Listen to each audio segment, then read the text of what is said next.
বাংলাদেশের মানুষের ভাগ্য নিয়ে কেউ যদি ছিনিয়ে খেলতে চায়, ইনশাআল্লাহ 5 তারিখে যেভাবে বাংলাদেশের মানুষ জবাব দিয়েছে, ভবিষ্যতে বাংলাদেশের মানুষ সেভাবেই জবাব দেবে। যারা গণভোটের রায়কে ভিন্ন কাজে প্রবাহিত করতে চায়, যারা জুলাই সনদের অর্থ ভিন্নভাবে তাদের নিজেদের রাজনৈতিক স্বার্থ হাসিলের জন্য উপস্থাপন করতে চায়, এরা বিশৃঙ্খলা সৃষ্টি করতে চায়।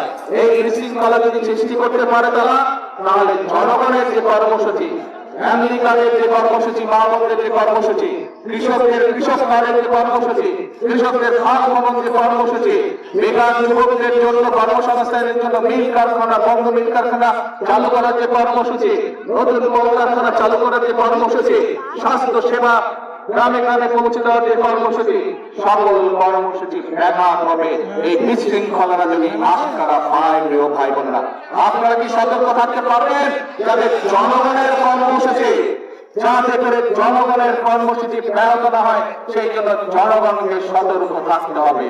প্রিয় ভাই বোনেরা, আজকে আমরা দেখেছি বিগত স্বাধীনতার পর থেকে বিভিন্ন সময় কারা কারা দেশে অশান্তির চেষ্টা করেছে, বিভ্রান্তির চেষ্টা করেছে, বিশৃঙ্খলার চেষ্টা করেছে।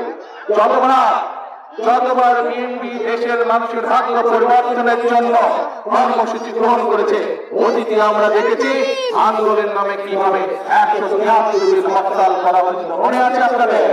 173 দিন কিভাবে দেশের অর্থনীতিকে ধ্বংস করে নেওয়ার চেষ্টা করা হয়েছিল। প্রিয় ভাই বোনেরা, এখনো আবার সেই ভুল আরেকজনের কাছে গিয়ে আচরণ করেছে।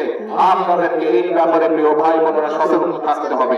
আজকে যদি আমরা সতর্ক থাকি, আজকে যদি আমরা আমাদের শপথে প্রতিশ্রুতিবদ্ধ থাকি, আজকে যদি আমাদের শপথে আমাদের কর্মসূচি বাস্তবায়নে আমরা অঙ্গীকারবদ্ধ থাকি, দৃঢ় থাকি, তাহলে বাংলাদেশের মানুষের ভাগ্য নিয়ে কেউ ছিনিয়ে খেলতে পারবে না।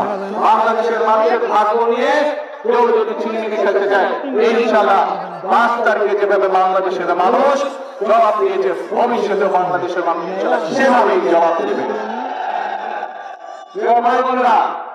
আমরা বিশ্বাস করি, আমরা দৃঢ়ভাবে, আমরা যারা শহীদ জিয়ার দল করি, আমরা যারা দেশনেত্রী খালেদা জিয়ার সৈনিক, আমরা বিশ্বাস করি এই দেশে হচ্ছে আমাদের প্রথম, এই দেশে হচ্ছে আমাদের শেষ ঠিকানা। সেজন্যই আমরা বলি প্রথম বাংলাদেশ আমার, শেষ বাংলাদেশ। ভাই বোনেরা, আজ আমাদের শপথ নিতে হবে, এই 20 কোটি মানুষের 40 কোটি হাত আজ বসে থাকলে চলবে না। 20 কোটি মানুষের 40 কোটি হাত আজ দেশ গঠনের কাজে লাগাতে হবে। 20 কোটি মানুষের 40 কোটি হাত আছে দেশের মানুষের ভাগ্য পরিবর্তনের কাজে আজকে লাগাতে হবে। তাহলে এই দেশের মানুষের ভাগ্যের পরিবর্তন হবে, এই দেশের ভাগ্যের পরিবর্তন হবে। প্রিয় ভাই বোনেরা, আমাদের চোখের সামনে দিয়ে গত 50 বছর পৃথিবীর অনেক দেশ তাদের ভাগ্যের পরিবর্তন করেছে।